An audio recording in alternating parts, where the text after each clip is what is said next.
Ka... Kamu... Oh, anak, anong ginagawa mo? Nag-aaral lang po ako magbasa at magsulat. Bakit? Para saan? Naman, 17 years old na po ako. Hindi nga ako marunong magsulat at magbasa. Bakit ayaw niyo po ba akong papasukin sa school? Huwag nang maraming tanong. Tara, kakain na tayo. Ano ba namang buhay ito? Ang boring. Walang TV, walang cellphone. O kaya kahit anong pwedeng paglibangan. Anak, ilang araw ka nang hindi kumakain May problema ka ba? Wala po ma. Yung totoo anak. Alam niyo ma, pa, nagtataka na po kasi ako. Bakit hindi niyo ba ako pinapalabas ng bahay?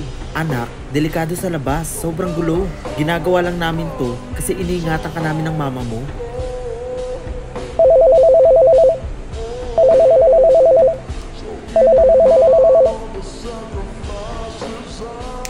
Bakit mo pinapakailaman tong cellphone ko?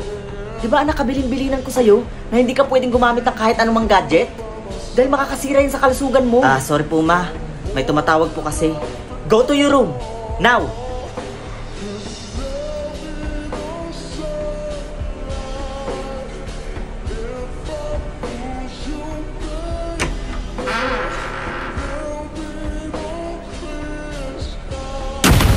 Ano ba?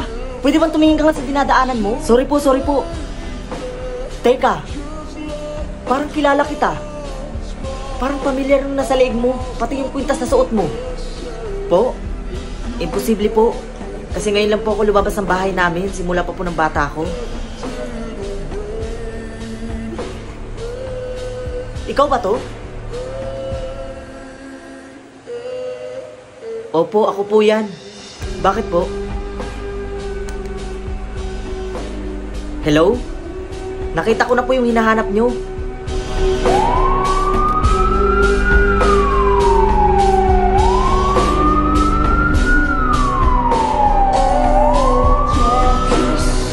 Iho, mga pulis kami. 14 years ka na namin hinahanap. Pwede bang sumama ka sa amin?